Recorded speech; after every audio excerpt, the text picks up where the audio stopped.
पृथ्वी की आंतरिक संरचना है ना, पृथ्वी की संरचना सुना है। पृथ्वी की आंतरिक संरचना, पृथ्वी की आंतरिक संरचना का मतलब हो गया कि पृथ्वी के नीचे क्या क्या है इसकी जानकारी हम यहाँ पर पृथ्वी की आंतरिक संरचना में जानते हैं।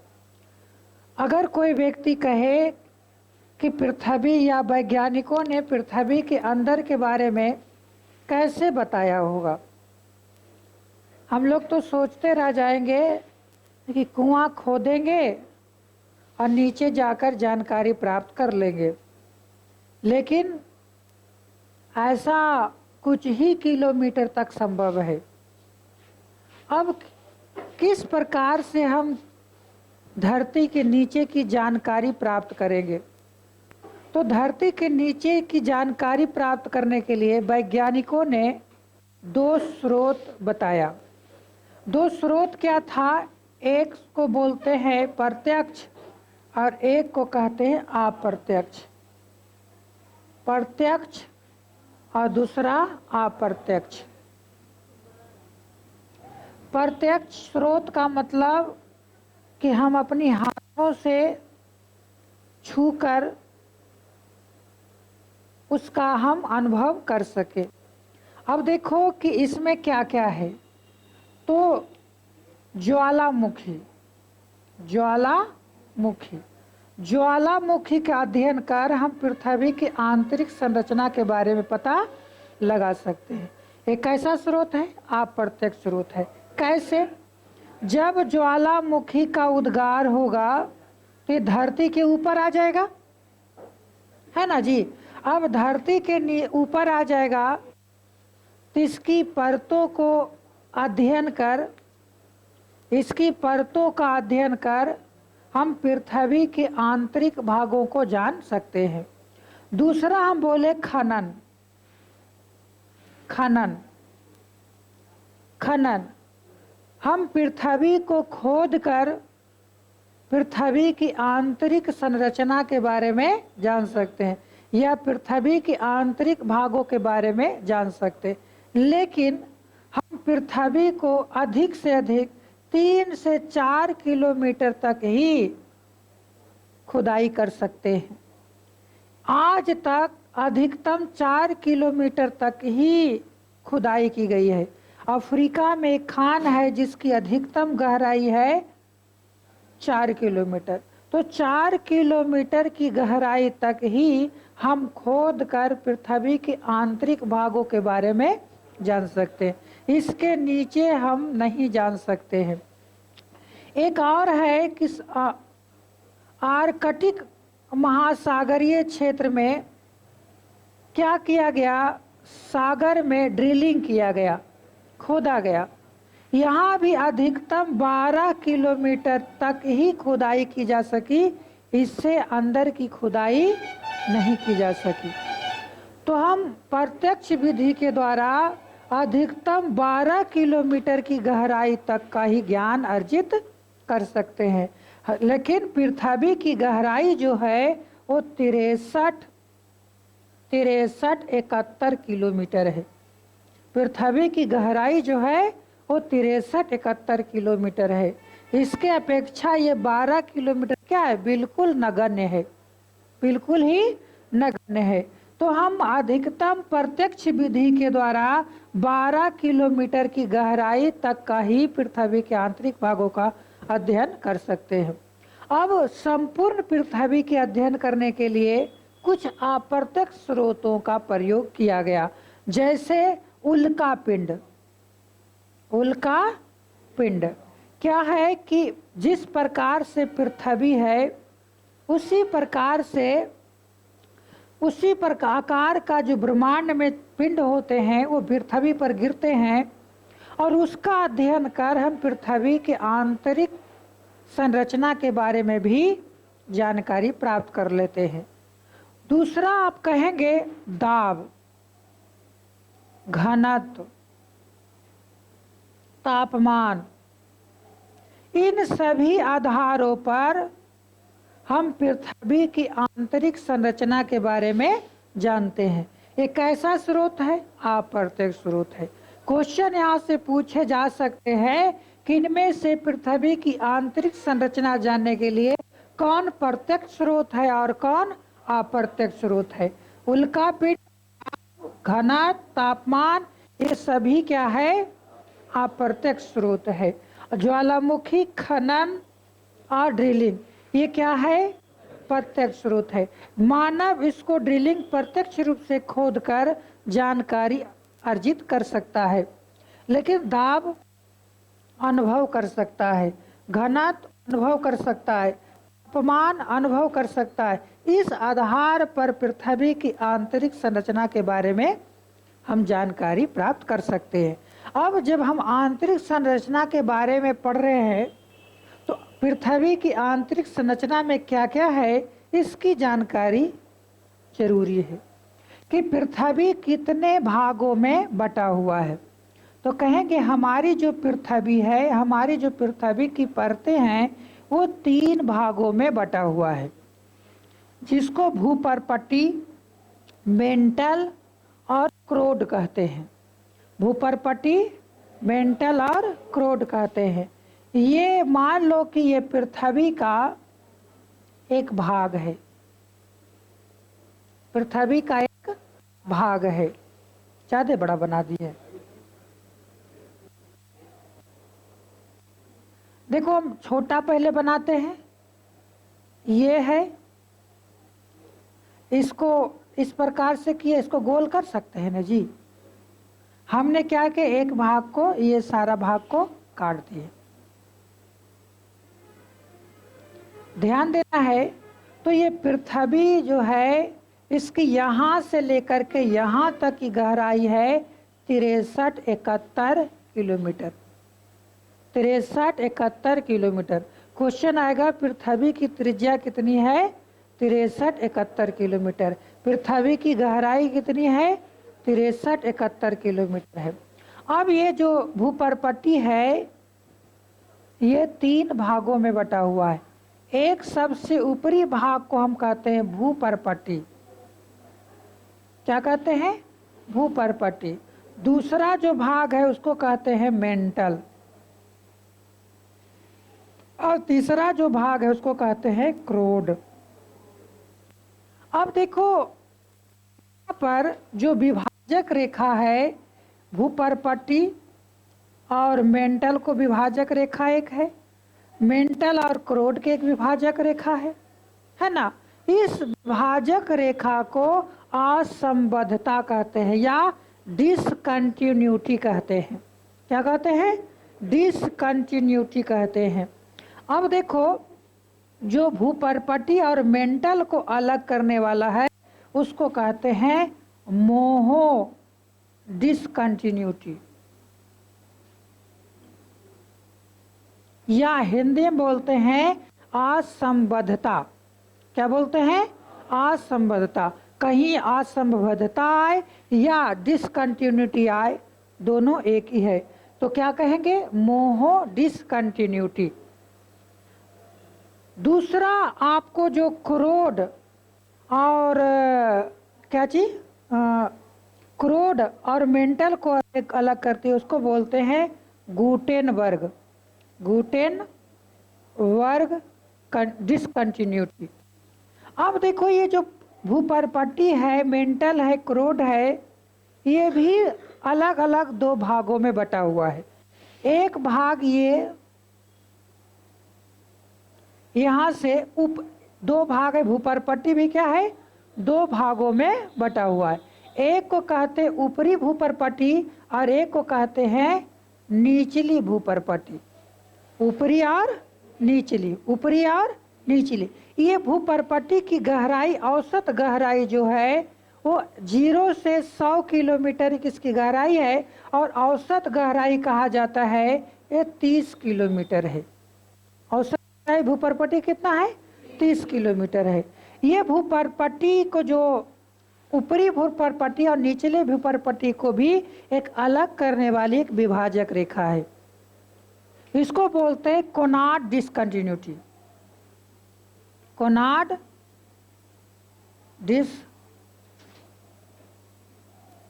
डिसकंटिन्यूटी, कोनाड डिसकंटिन्यूटी। अब देखो, ये देखो आपको यहां से मेंटल भी दो भागों में बटा हुआ है, ऊपरी मेंटल और निचली मेंटल। इसको कहते हैं रिपेट डिसकंटिन्यूटी। और क्रोड भी दो भागों में बटा हुआ है, इसको कहते हैं लेहमन डिसकंटिन्यूटी। ध्यान से सुनना है, ये साइंस है या स्पेशल चीज़ें हैं। तुम लोग ज्योग्राफी समझता है कि बहुत टेंशन इसमें है नहीं, खाली रट्टा मारेंगे। रट्टा मारने से सिर्फ हिस्ट्री किया जा सकता है और कोई भी विषय राष्ट्र रट्टा मारने से किया नहीं जा सकता है। तो यहाँ पर कहेंगे कि पृथ्वी जो है कितनी गहरी है, 63-71 किलोमीटर गहरी है। और ये मुख्य रूप से 3 भागों में बटा हुआ है, भूपर्पट्टी, मेंटल और क्रोड। भूपर्पट्टी भी 2 भागों में बटा हुआ है, जिसके विभाजक रेखा को कोनाड डिसकंटिन्यूटी कहते हैं। दूसरा, मेंटल भी 2 भागों में बटा हुआ है, जिसके विभाजक रेखा को रिपेट डिसकंटिन्यूटी कहते हैं। और क्रोड भी 2 भागों में बटा हुआ है, जिसको लेहमन डिसकंटिन्यूटी कहते हैं। क्या कहते हैं? लेहमन डिसकंटिन्यूटी कहते हैं। मारेंगे ना तो कान उखड़ जाएगा। एगो चैन खींचल चल जाएगा, एगो दूध बेचल चल जाएगा। हम इन्हें बता रहे हैं तो इन्हें गप कर रहा है। ध्यान देना है। तो यहाँ पर ये, अब देखो एक बात आपको बताए, अगर यहाँ से हम लिख ले कि मोहो डिसकंटिन्यूटी, मोहो शॉर्टकट में लिखते हैं, मोहो किसको अलग करती है? भूपर्पट्टी और मेंटल को। दूसरा, गुटेनबर्ग किसको अलग करती है? मेंटल और क्रोड को। ये तो 2 हुआ है ना। तीसरा आपको कहेंगे, ये मुख है। तीसरा है कोनाड, किसको अलग करती है? ऊपरी क्रस्ट या भूपर्पट्टी, भूपर्पट्टी को अंग्रेजी में क्रस्ट कहते हैं, और निचली क्रस्ट। तीसरा रिपेट, ये किसको अलग करती है? मेंटल को। मेंटल को 2 भागों में बांटती है, ये कह सकते हैं। तीसरा है लेहमन,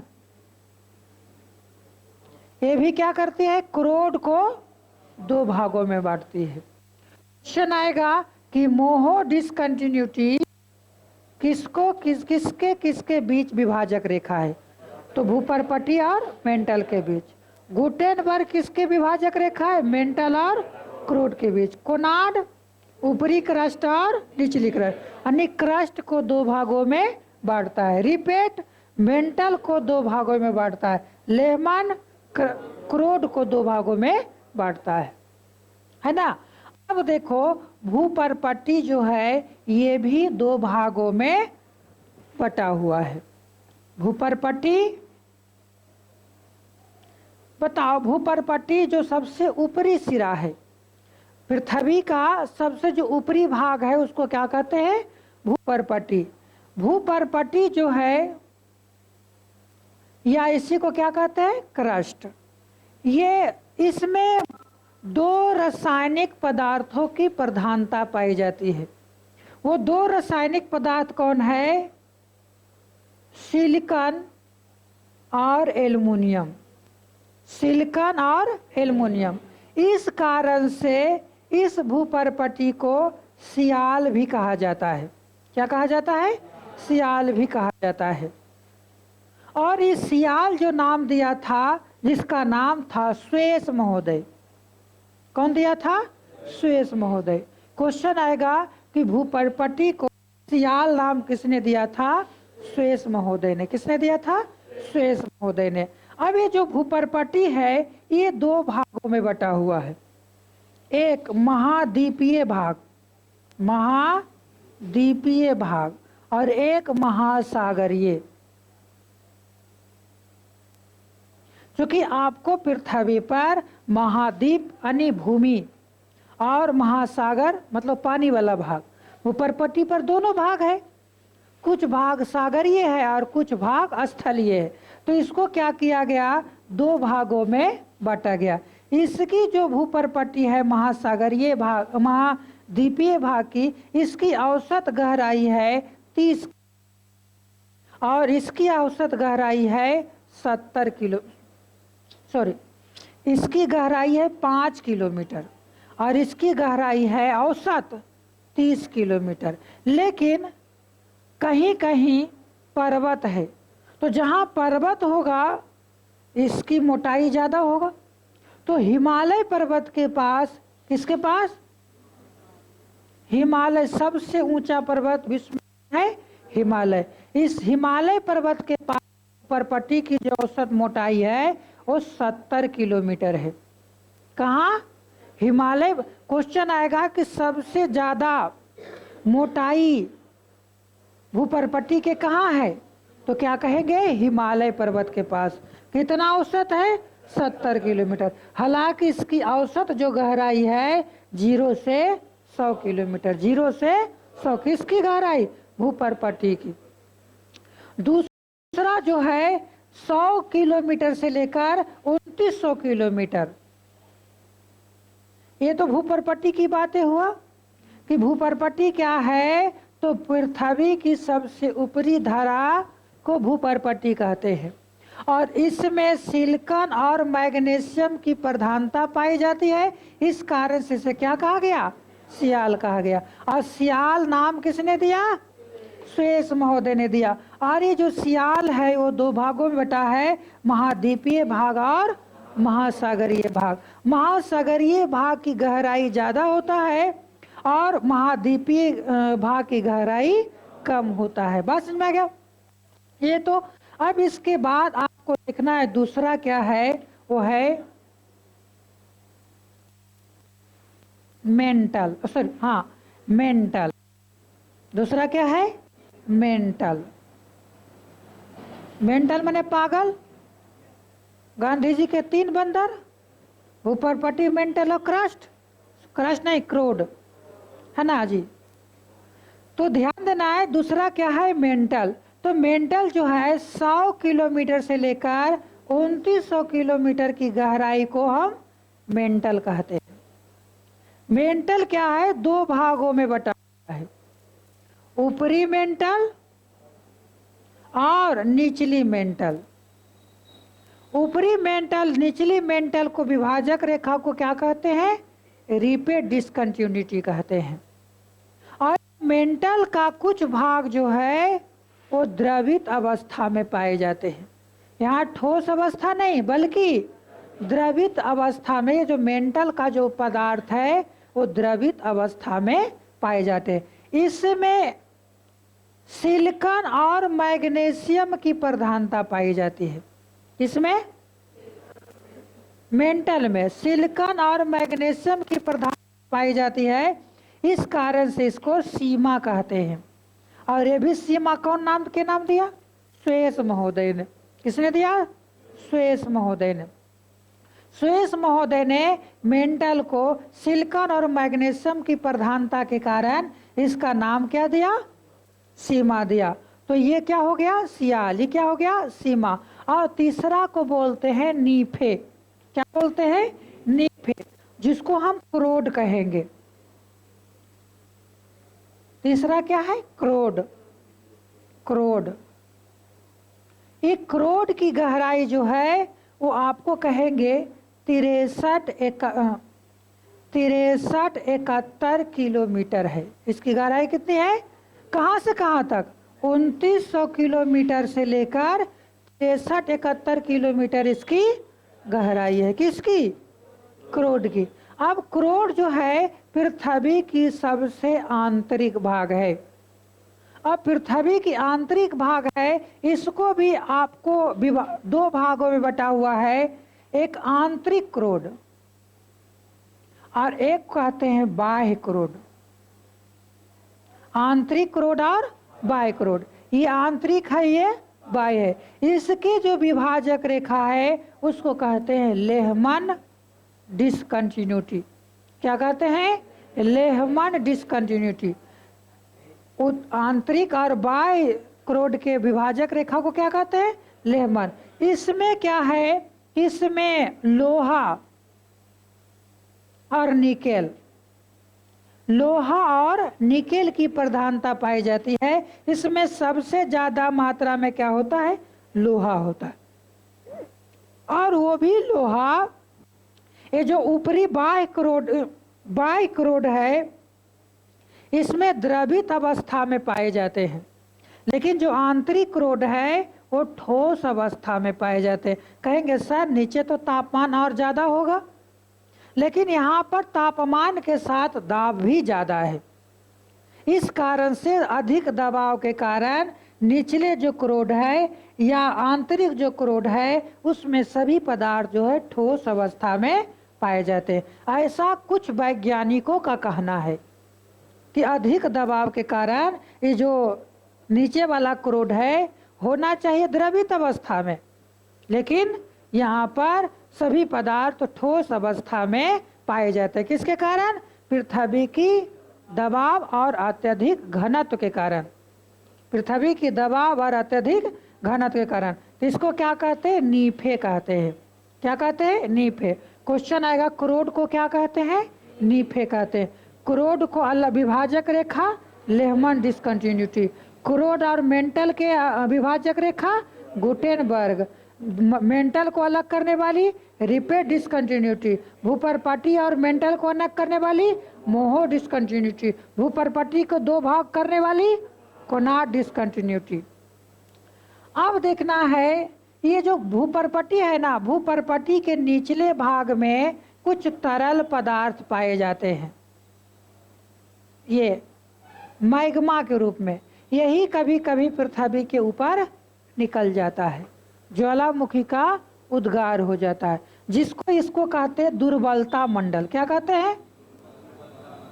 दुर्बलता मंडल। क्वेश्चन आएगा दुर्बलता मंडल क्या है? तो भूपर्पटी के जस्ट नीचे वाले भाग को क्या कहते हैं?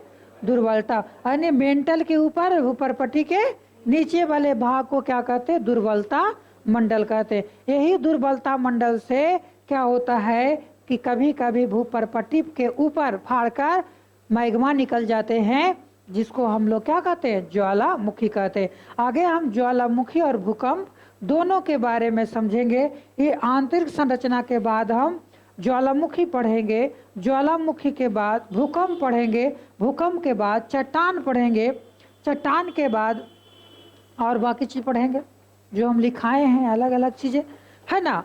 तो ये तो अलग अलग असंवैधता था। अब लिखा दे के भी और समझाते रहे हैं।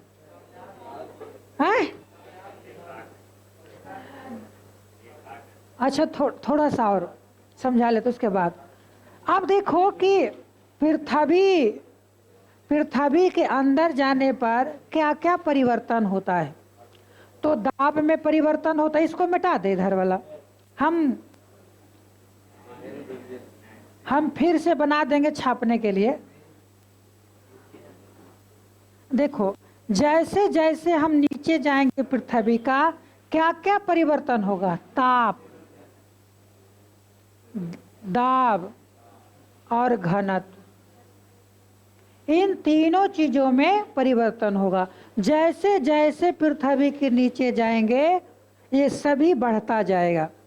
ताप भी बढ़ेगा, दाब भी बढ़ेगा और घनत्व। जैसे जैसे पृथ्वी के नीचे जाएंगे, कहा जाता है 32 किलोमीटर की गहराई पर जाने पर 1 डिग्री सेंटीग्रेड तापमान बढ़ जाता है।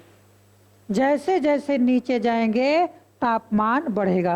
क्वेश्चन आएगा कितना किलोमीटर नीचे जाने पर 1 डिग्री तापमान बढ़ जाता है, तो 32 डिग्री नीचे जाने 32 किलोमीटर नीचे जाने पर 1 डिग्री तापमान बढ़ जाती है। अब देखो दूसरा है दाब।